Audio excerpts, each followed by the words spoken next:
नमस्ते सबको। मेरा नाम है प्रियंका और मैं स्वागत करती हूँ आप सबका हमारे यूट्यूब चैनल पे। और हम पढ़ रहे हैं लिविंग वर्ल्ड, और लिविंग वर्ल्ड में हमने स्टार्ट किया था टेक्सोनॉमिकल एड्स, जिनमें हम म्यूजियम पढ़ चुके हैं, बोटेनिकल गार्डन्स और हर्बेरियम पढ़ चुके हैं। आज हम बात करेंगे जूलॉजिकल पार्क्स के बारे में, कीज के बारे में, फ्लोरा मैनुअल्स मोनोग्राफ कैटलॉग के बारे में। उसके साथ ही हम थोड़ा जानेंगे कि किस तरह से जो है स्पीसीज की कंजर्वेशन की जाती है, डाइवर्सिटी को किस तरह से जो है वो कंजर्व किया जाता है। तो इसी के तहत हम वाइल्ड लाइफ एक्ट 1972 पढ़ेंगे, national park, biosphere reserve and sanctuaries. तो देखिए यहाँ पे आपने देखिए, ये देखिए टेक्सोनॉमिकल एड्स, इसमें हम क्या कंप्लीट कर चुके हैं बेटा? बोटानिकल गार्डन कंप्लीट कर चुके हैं, हर्बेरियम एंड म्यूजियम हम पढ़ चुके हैं। ठीक है, बोटानिकल गार्डन कौन से फेमस बोटानिकल गार्डन है ये भी आपने पढ़ा है। और एक साथ ही याद रखिएगा, इंडियन बोटानिकल गार्डन का है बेटा कोलकाता में है, और लियोट बोटानिकल गार्डन का है दार्जिलिंग में है। आज हम बात करेंगे कीज के बारे में, जूलॉजिकल पार्क्स के बारे में, फ्लोरा के बारे में, मैनुअल के बारे में, मोनोग्राफ के बारे में, और साथ में कैटलॉग जो यहाँ पे मिसिंग है, कैटलॉग भी हम पढ़ेंगे। तो बहुत सारे बच्चों को जो है कंफ्यूजन रह जाता है ये फ्लोरा मैनुअल मोनोग्राफ में, और कीज भी एग्जैक्टली बच्चे समझ नहीं पाते हैं। तो मैं अपना पूरा कोशिश करूंगी आप समझ जाएं। तो लास्ट तक लेक्चर को ज़रूर देखिएगा और क्वेश्चंस के आंसर जो है वो ज़रूर कीजिएगा, और चैनल को सब्सक्राइब करते जाइए अगर आपको लेक्चर पसंद आ रहा है तो। ठीक है, नहीं ऐसे भी कर लीजिए। चलिए देखिए, जूलॉजिकल पार्क्स। अब जूलॉजिकल जू सबने देखी होती है। जू बेटा कोई जंगल नहीं होता है। जू एक ऐसा एरिया होता है जिसको मतलब हमने खुद से बनाया होता है। ठीक, खुद हमने क्या किया होता है, कोई भी एनिमल हम उस जू में लाए हैं तो हम उस एनिमल को आर्टिफिशियली वैसा ही हैबिटेट बना के देंगे जिस तरह के हैबिटेट में वो जंगल में रह रहा था। आर्टिफिशियली ये मतलब नहीं है कि वहाँ नकली फूल और पत्ते लगाने हैं। इसका मतलब ये है कि मतलब वहाँ शायद पहले नहीं भी होंगे वैसे फूल और पत्ते, वैसा हैबिटेट वहाँ नहीं होगा। ठीक, उस तरह के पेड़ वहाँ नहीं होंगे, पर बाद में जो है वही हैबिटेट जो है उस एनिमल को प्रोवाइड कर दिया जाएगा। मतलब नेचुरल कंडीशंस ही होंगी लेकिन इन वाइल्ड नहीं होंगी। वो कंडीशन हम तैयार करेंगे उस एनिमल के लिए। समझ गए बच्चे आप? देखिए, these are the places where wild animals are kept in protected environment under human care and which enable us to learn about their food habits and behavior। देखिए, एक चलिए जूलॉजिकल पार्क से पहले एक बात करते हैं।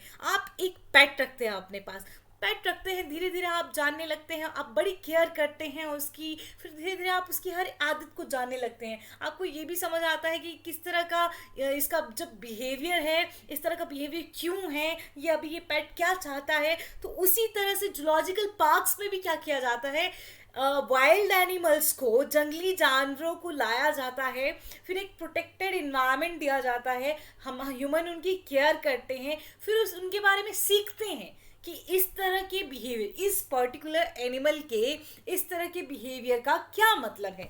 ठीक, सारे के सारे जो एनिमल होते हैं जू में, उनको बिल्कुल वैसी ही कंडीशन प्रोवाइड की जाती है जैसे कि नेचुरल उनका हैबिटेट होता है। उसी तरह से all animals in a zoo are provided as far as possible the condition similar to their natural habitat.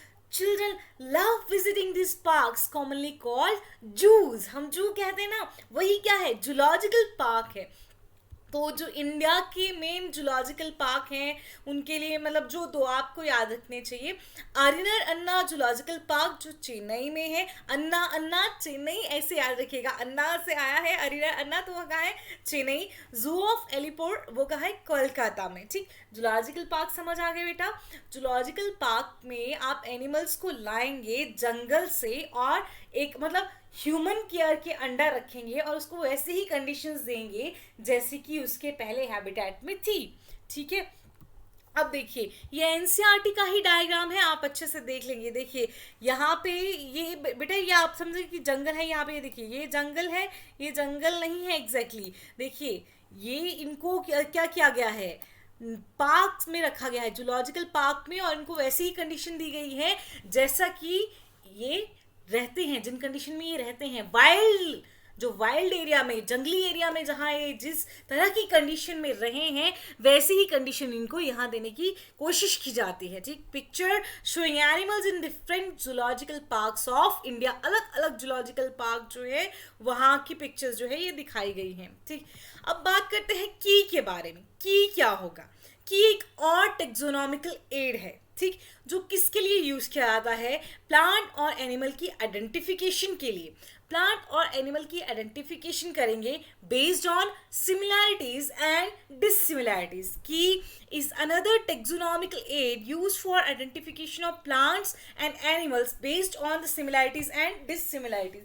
For example, देखिए आपको कोई स्पीसीज मिली, ठीक, पहले तो आप उसको देखेंगे, जनरली तो आप उसको पहचाने जाएंगे कि प्लांट है या एनिमल है। डेफिनेटली आपको जनरल कैरेक्टर्स पता हैं प्लांट्स और एनिमल्स के, तो आप पहचान जाएंगे। ठीक, तो आपने पहले उसको प्लांट और एनिमल में कैटेगराइज कर दिया, ठीक है। फिर अब प्लांट में पूछ रहे हैं, तो प्लांट में आपने देखा कि इसमें जो है वो मोनोकॉट है ये या डाइकॉट है ये। पहले तो मोनोकॉट डाइकॉट से देखने से भी पहले आपने क्या देखा कि ये रूट शूट डिफ्रेंशिएटेड है अच्छे से उसकी कि नहीं है। अगर उसके रूट शूट अच्छे से डिफ्रेंशिएटेड है, इसका मतलब वो टेरिडोफाइट, जिम्नोस्पर्म, एंजियोस्पर्म में से कुछ होगा, ठीक है। क्योंकि ब्रायोफाइट, एल्गी में तो क्या नहीं होता, रूट शूट नहीं होते हैं, ठीक। फिर टेरिडोफाइट, जिम्नोस्पर्म, एंजियोस्पर्म, फिर आपने क्या आगे देखा? आपने देखा कि फ्लावर बन रहा है नहीं बन रहा है। पहले तो देखा सीड, फ्लावर देखा बन रहा है कि नहीं बन रहा है, आपने देखा फ्लावर तो नहीं बनता है इसमें, तो वो क्या आ गया? जिम्नोस्पर्म आ गया, ठीक है। फिर अगर आपने देखा होता कि फ्लावर बन रहा है तो वो क्या आ जाता? एंजियोस्पर्म आया था। एंजियोस्पर्म में भी फिर आप देखते कि इसमें जो सीड है, अगर उसमें मोनोकॉट, एक ही कॉटिलीडन है या दो कॉटिलीडन है। अगर एक कॉटिलीडन है तो वो किस में आ जाता? मोनोकॉट में आ जाता। अगर दो कॉटिलीडन होते तो किस में आता? वो डाइकॉट में। तो देखो आप देख रहे हैं ना, सिमिलैरिटी या डिससिमिलैरिटी। आप फ्लावर है तो किसकी तरह सिमिलर हो गया? एंजियोस्पर्म की तरह हो गया। डिससिमिलर हो गया जिम्नोस्पर्म से। समझ गए? समझे या नहीं समझे? तो एक टेक्सोनॉमिकल एड है बच्चे जो प्लांट और एनिमल को आइडेंटिफाई करने में हेल्प करेगी किस बेसिस पे? सिमिलैरिटीज एंड डिससिमिलैरिटीज पे। तो आपने यहाँ देखा की में जो है क्या हुए? दो कैरेक्टर है। आपने या तो बोला कि फ्लावर है या फ्लावर नहीं है। दो कॉन्ट्रास्टिंग कैरेक्टर्स हैं ये, लेकिन पेयर में है, दो पेयर में। दो क्या हो गया? दो, जब भी दो चीज आती है वो क्या बनाती है? एक पेयर हो गया ना। फ्लावर है, फ्लावर नहीं है, contrasting characters but in pair. देखिए, the key are based on contrasting characters generally in a pair called couplet. जो मैंने कहा फ्लावर है, फ्लावर नहीं है, ये क्या है? एक कपलेट है। समझ गए ना? ये क्या है बच्चे? एक कपलेट है। की जो हम बोल रहे हैं ना, की कोई भी कैरेक्टर क्या आएगा? एक की तरह होगा, ठीक। जिसको हम बोलेंगे सीड है, सीड नहीं है, ठीक। तो सीड का होना ना होना हमारे लिए की है, लेकिन दो कॉन्ट्रास्टिंग कैरेक्टर यहाँ आ रहे हैं जो कि एक पेयर बन रहा है। की है, सॉरी सीड है, सीड नहीं है, तो ये क्या हो गया? एक कपलेट हो गया। समझ गया? देखिए, अब इसमें से आपको एक चॉइस बनानी है। It represents the choice made between two opposite options. अब की क्या रिप्रेजेंट करेगी? आपको बोला सीड है या सीड नहीं है, तो दो अपोजिट ऑप्शन है या नहीं है। आपको एक जो है वो चूज करना पड़ेगा, क्योंकि या तो सीड होगा या तो सीड नहीं होगा। अगर सीड होगा भी, मान लिया कि अगर सीड है भी, ठीक, या सीड है, मान लिया हमने सीड है, तो आगे भी आपको कुछ और भी देखना पड़ेगा कि मोनोकॉट है या डाइकॉट है। फिर आपको एक ऑप्शन चूज करना पड़ेगा। समझ गए ना आप? तो दो अपोजिट ऑप्शन में से आपको एक ऑप्शन चूज करना पड़ता है। तो एक को एक्सेप्ट किया जाता है, दूसरे को रिजेक्ट किया जाता है, ठीक। पर एक स्टेटमेंट जो है वो क्या हो जाएगी? लेट। हर एक स्टेटमेंट को क्या कहेंगे? लेट। देखिए, this results in acceptance of only one and rejection of other. ठीक है, दो अपोजिट ऑप्शन आपके पास दिए गए, एक को आपने एक्सेप्ट किया, एक को आपने रिजेक्ट किया। अब हर एक स्टेटमेंट जो भी आप बोल रहे हैं, each statement in the key is called a lead. हर एक स्टेटमेंट की हर एक स्टेटमेंट को हम क्या कहते हैं बेटा? लीड कहते हैं। कपलेट है, कपलेट की में क्या होते हैं? Contrasting character. Contrasting character pair में होते हैं जिसको हम कपलेट कहते हैं। लेकिन जब हम की में हर एक स्टेटमेंट की बात करेंगे, इसका कलर पिंक है इसका कलर पिंक नहीं है। तो इसका कलर पिंक है, ये एक लीड है। इसका कलर पिंक नहीं है, ये भी क्या है, एक लीड है। लेकिन एज एक साथ बोलेंगे, हम एक साथ बोलेंगे तो क्या है, ये पेयर है। इसका कलर पिंक है या नहीं है, तो ये क्या आ गया, एक पेयर आ गया, कपलेट हो गया। तो की में क्या होता है, कपलेट। लेकिन उस कपलेट में भी एक एक स्टेटमेंट क्या होती है, लीड। अब उसमें से आपको एक स्टेटमेंट को एक्सेप्ट करना होता है, एक स्टेटमेंट को रिजेक्ट करना होता है। और जिस भी स्टेटमेंट को आप एक्सेप्ट करेंगे उसके साथ आप आगे मूव करेंगे। समझ गए ना आप, ठीक है। अलग अलग देखिए, separate taxonomic keys are required for each taxonomic category such as family, genus and species for identification purpose. ठीक है, अगर हम फैमिली की बात करेंगे, ठीक, तो हमें अलग की चाहिए, मतलब क्योंकि हमारी स्टेटमेंट अलग होगी। जब हमें किसी फैमिली को पहचानना है तो हम कुछ और जनरल कैरेक्टर के बारे में बात करेंगे, ठीक है। तो हमारी की कुछ अलग होगी, जीनस के लिए अलग हो जाएगी, स्पीसीज के लिए अलग हो जाएगी। उसको पहचानने के लिए, फॉर एग्जाम्पल मैंने कहा कि जो भी इंडिविजुअल आपको मिला उसकी बॉडी पे हेयर हैं या नहीं है, ठीक है। बॉडी पे हेयर है या नहीं है, पहले तो बोल दिया आपने उसकी स्किन ड्राई है या स्लाइमी है, तो वो बोला गया कि ड्राई स्किन है। ड्राई स्किन आ गया तो क्या आ गया, सीधा वो एम्फीबिया से आगे वाला आ गया कि एम्फीबियन नहीं होगा, वो या तो रेप्टाइल है, बर्ड्स है, या तो मैमल है। तो फिर आगे बात की गई सीधा कि बॉडी पे हेयर है या नहीं है, एक्सटर्नल पिना प्रेजेंट है या नहीं है। तो बॉडी पे हेयर है, ठीक, तो बॉडी पे हेयर किसके आ गए, मैमल्स के आ गए, ठीक। तो इसके लिए की अलग हो गई ना, ठीक। पिना है, प्रेजेंट है। उसके बाद आपने ऑर्डर पे बात की, ऑर्डर पे बात की आपने, क्लास मैमेलिया आ गई, ऑर्डर पे बात की, ऑर्डर, फिर ऑर्डर प्राइमेट्स। मेंस्ट्रुअल साइकिल किस में देखने को मिलती है, प्राइमेट्स में देखने को मिलती है। तो जब भी हम किसी भी, अगर हम फैमिली की बात करेंगे, हमें फैमिली को जानना होगा तो हम अलग की यूज़ करेंगे, जीनस को जानना होगा हम अलग की यूज़ करेंगे, स्पीसीज को जानना होगा हम अलग की यूज़ करेंगे। की मतलब कोई भी कैरेक्टर, ठीक है ना, कि एक कैरेक्टर होगा जिसके लिए दो अपोजिट स्टेटमेंट होंगी, उस स्टेटमेंट में से हम एक को चुनेंगे और ऐसे ही एक एक को चुनते चुनते हम फाइनली उसको आइडेंटिफाई कर लेंगे कि ये किस किंगडम की है, किस फाइलम की है, क्या क्लास है, क्या ऑर्डर है, क्या इसका, अगर देखिए क्या ऑर्डर है, क्या फैमिली है। और अगर वो किसी जेनरा में नहीं आती है तो हम उसको एक नया जीनस का नाम देंगे, और अगर वो किसी जीनस में आती है, किसी जीनस की तरह बिल्कुल सेम उसके कैरेक्टर है, तो वही जीनस का हम उसको नाम दे देंगे। लेकिन स्पीसीज अगर वेरी करती है तो हम स्पीसीज को नया नाम दे देंगे। समझ गए बेटा। Keys are generally analytical in nature. याद रखिएगा कीज कैसी होती हैं, एनालिटिकल होती हैं नेचर में, क्योंकि हम एनालाइज करते हैं। कीज को पढ़ते हुए हम क्या करें, एनालाइज कर रहे हैं कि क्या ऐसा है या नहीं है। We are analysing each and everything. You get my point. देखिए अब नीट के लिए बेटा की को इससे ज़्यादा डेप्थ में समझने की ज़रूरत नहीं है, लेकिन अगर किसी को लगता है कि उनको जानना है इंटेंडेड की क्या होती है, ब्रैकेटेड की क्या होती है, तो वो आप कमेंट सेक्शन में बता सकते हैं। नीट के अलावा अगर कोई स्टूडेंट देख रहे हैं या किसी को हायर लेवल पे जाना है, पहले देखिए जिपमर होता था, एम्स होता था, तो उसके लिए करवाया जाता था। नीट एकदम एनसीईआरटी फॉलो करता है, ठीक है। उसके बाहर वो वैलिड क्वेश्चंस कुछ और भी पूछता है। इंटेंडेड एंड ब्रैकेटेड की किसी को जानना होगा तो वो कमेंट बॉक्स में बता सकता है, ठीक है। समझ आ गया बेटा की क्या है, ठीक है। नहीं पता चला हो तो आप बताएं, ठीक। फिर बाकी की टेक्सोनॉमिकल एड्स आते हैं। देखो flora, manuals, monographs and catalogues are some other means of recording description. They also help in correct identification, ठीक है।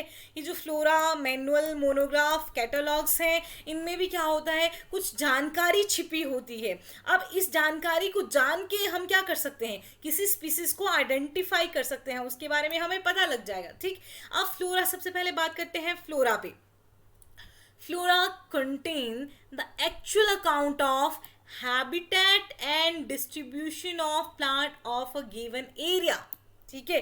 These provide the index to the plant species found in a particular area। चलिए देखिए क्या हो गया, flora में index समझते हैं ना, 1 2 3 4 इस तरह से पूरा बना होता है कि ये स्पीसीज है, ये स्पीसीज है, 1 2 3 4 इस तरह से पूरी क्या लिखी होंगी, स्पीसीज लिखी होंगी कि ये स्पीसीज जो है इस पर्टिकुलर एरिया में पाई जाती हैं और इन स्पीसीज का हैबिटेट जो है वो ऐसा है। समझ गए ना आप? क्या मेनली लिखा होगा फ्लोरा में, एक इंडेक्स बना होगा जिसमें स्पीसीज क्या हैबिटेट बताया होगा और उसी हैबिटेट के बेसिस पे उनका डिस्ट्रीब्यूशन बताया होगा कि इस पर्टिकुलर एरिया में भी ये स्पीसीज जो है यहाँ यहाँ पाई जाती हैं। ठीक, इस तरह का जो है इस स्पीसीज का हैबिटेट है, इस दूसरी स्पीसीज का हैबिटेट जो है वो इस तरह का है। समझ गए ना? किसी भी गिवन एरिया में फ्लोरा में क्या होगा, एक गिवन एरिया में स्पीसीज, जो भी स्पीसीज पाई जा रही हैं वो उसमें लिखी होंगी। ठीक, और बताया गया होगा कि इस स्पीसीज का हैबिटेट कैसा है, किस तरह तरीके से इस एरिया में ये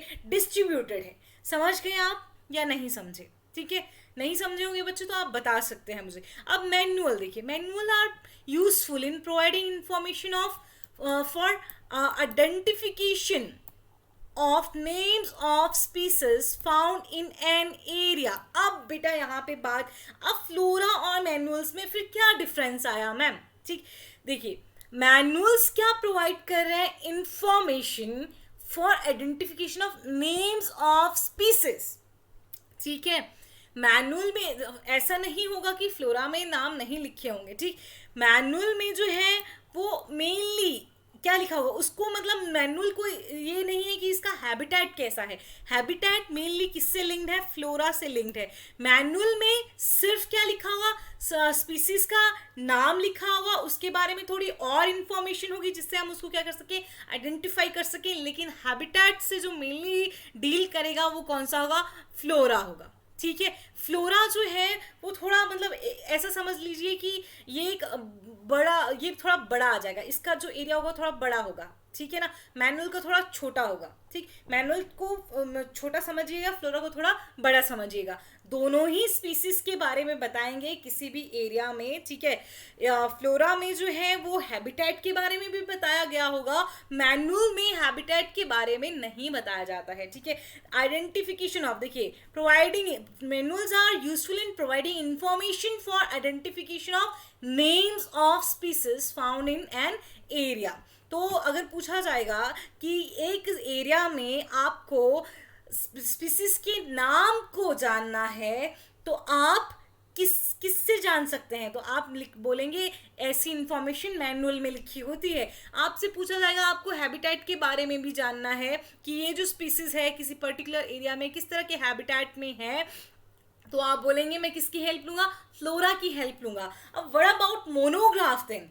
अब मोनोग्राफ जो है it contain information on any one taxon, very important. ठीक, अब इसमें जो होगा एक पर्टिकुलर टेक्सोन, मतलब मैं समझाती हूँ, मतलब मोनोग्राफ में या तो सिर्फ किसी फैमिली के बारे में बात की होगी, एक फैमिली के बारे में बताया होगा। ठीक है, या एक जीनस के बारे में बताया होगा, समझ रहे ना, या एक ऑर्डर के ही बारे में बताया होगा, या सिर्फ एक सिंगल क्लास के बारे में बताया होगा।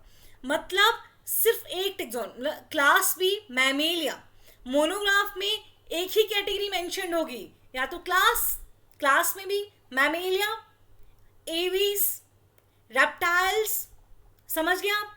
मतलब सिर्फ एक ही मोनोग्राफ में सिर्फ एक टेक्सोन के बारे में इंफॉर्मेशन लिखी गई होगी, या सिर्फ किसी जीनस के बारे में। फॉर एग्जांपल सोलेनेसी, जो पोटैटो है, सोलेनम पोटैटो फैमिली जो है कौन सी है, सोलेनम फैमिली है। ठीक है, सोलेनम जीनस, बार बार फैमिली बोल रही हूँ, पोटैटो जो का जीनस क्या है, सोलेनम।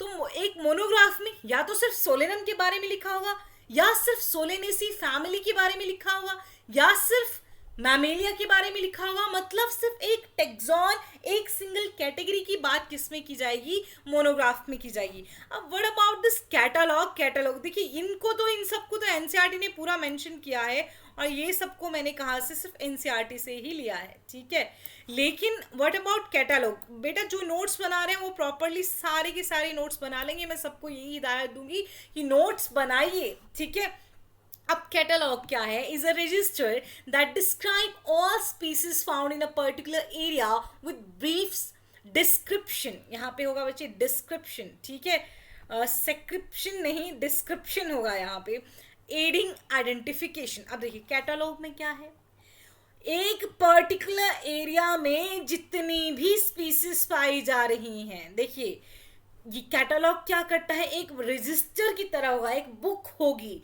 जिसमें एक पर्टिकुलर एरिया में पाई जाने वाली सारी की सारी स्पीसीज के बारे में थोड़ी थोड़ी थोड़ी थोड़ी जानकारी दी होगी, ताकि वो फिर क्या करेगी, वो जानकारी भी आइडेंटिफाई, स्पीसीज को आइडेंटिफाई करने में हेल्प करेगी। समझ आया कि नहीं आया? ठीक है। फ्लोरा में, अब फिर से एक बार बता रही हूँ, फ्लोरा में जो है इंडेक्स बना होगा पूरा, ठीक है, जैसे आप अपनी प्रैक्टिकल फाइल्स में भी इंडेक्स बनाते हैं कि नहीं बनाते हैं, ठीक है, फ्लोरा में पूरा इंडेक्स बना होगा, ठीक, तो किसी भी पर्टिकुलर एरिया में जो स्पीसीज पाई जा रही हैं, और वो फ्लोरा क्या बताता है कि स्पीसीज का हैबिटेट कैसा है और किस तरह से ये किसी एरिया में जो है वो डिस्ट्रीब्यूटेड है। ठीक, मैनुअल में जो है वो हैबिटेट की बात नहीं आएगी, लेकिन मैनुअल में इंफॉर्मेशन होगी जो किसी स्पीसीज, किसी एरिया में किसी स्पीसीज का नाम जानने में हेल्प करेगी। समझ गए? मैनुअल में इंफॉर्मेशन होगी जो किसी एरिया में किसी स्पीसीज का नाम जानने में हेल्प करेगी। मोनोग्राफ सिर्फ एक टेक्सॉन की बात करेगा, और जो कैटलॉग है वो एक बड़ा सा बुक की तरह होगा, रजिस्टर की तरह होगा।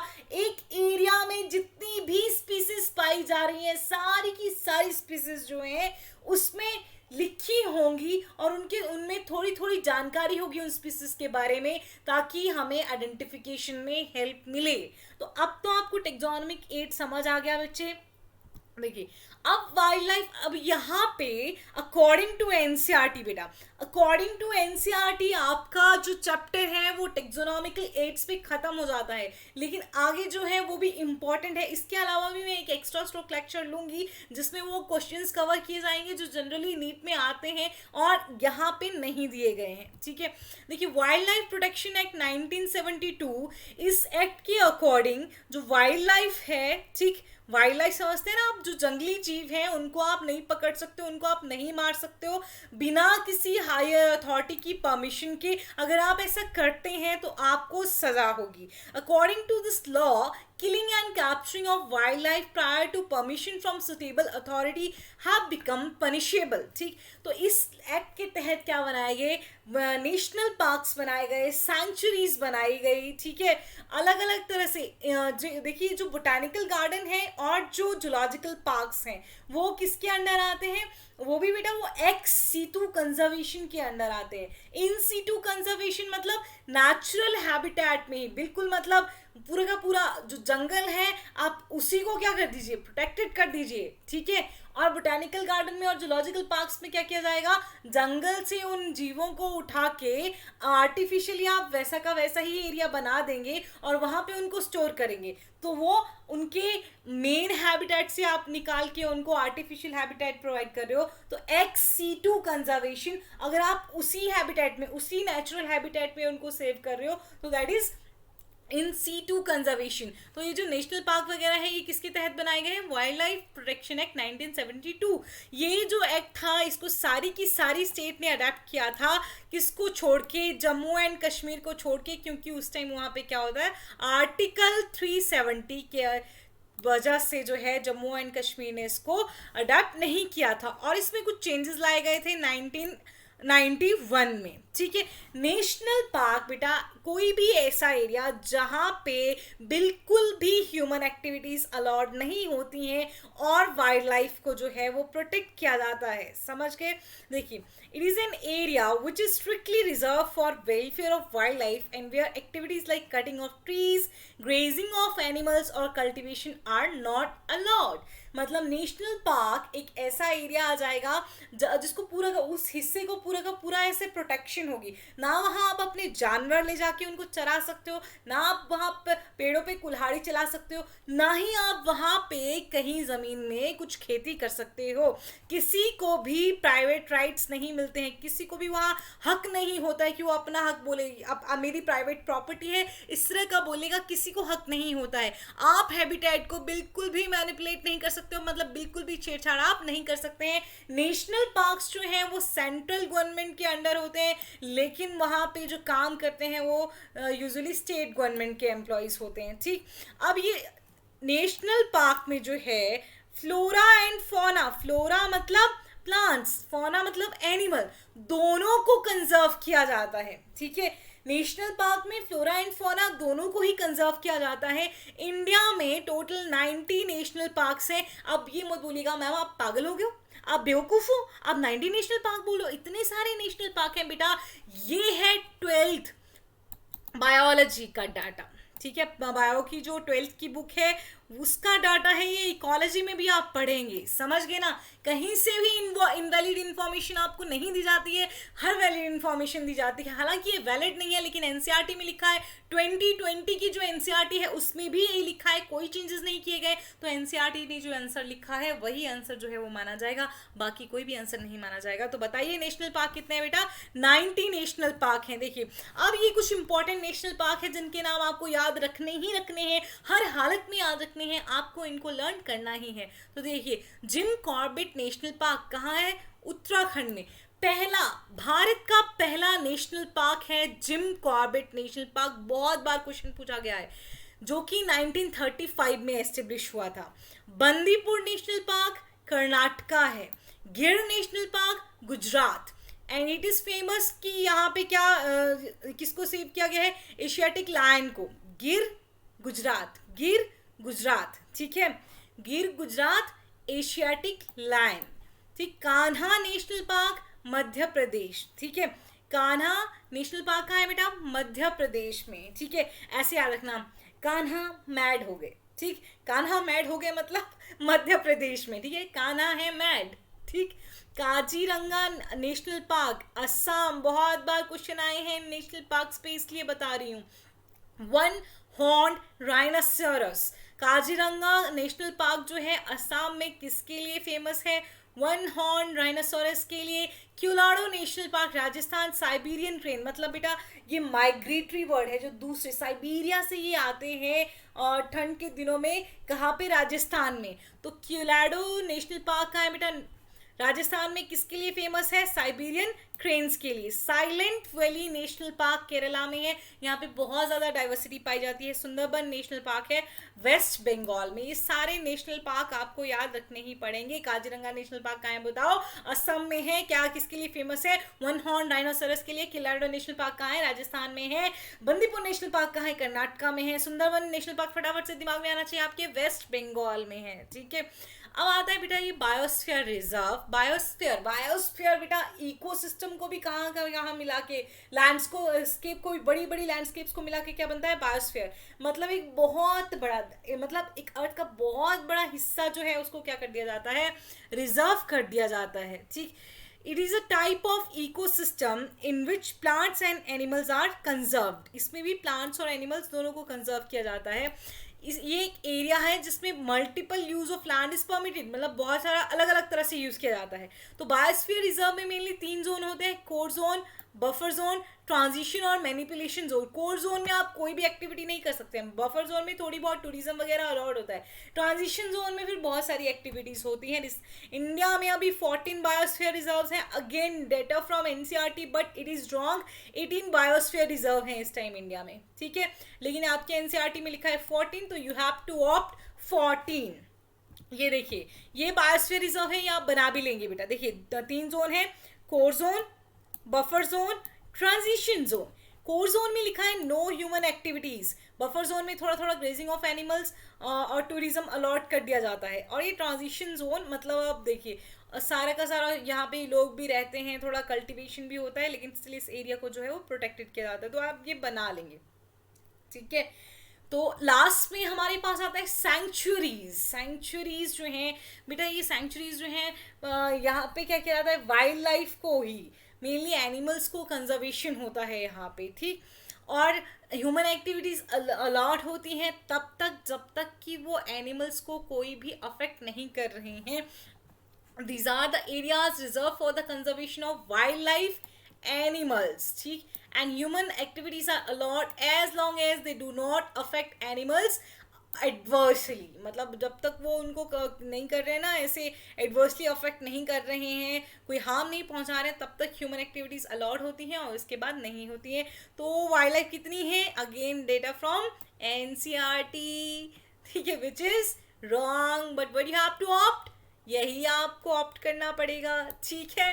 तो 448 वाइल्ड लाइफ सैंक्चुरीज हैं इंडिया में अभी। ठीक है, चलिए इसी के साथ ये हमारा खत्म होता है बच्चे। हालांकि फर्स्ट चैप्टर जो है वो कंप्लीट हो चुका है, लेकिन एक एक्स्ट्रा स्ट्रोक लेक्चर होगा जिसमें थोड़ी एडिशनल इन्फॉर्मेशन जो है वो शेयर की जाएगी। तो ये आपके रहे क्वेश्चन जिनके आंसर आप करेंगे। I will be ईगरली waiting for your answers. ठीक है, तो बताइए कौन कौन सी टेक्सोनोमिकल एज आपने पढ़ी, सिर्फ नाम लिखने हैं।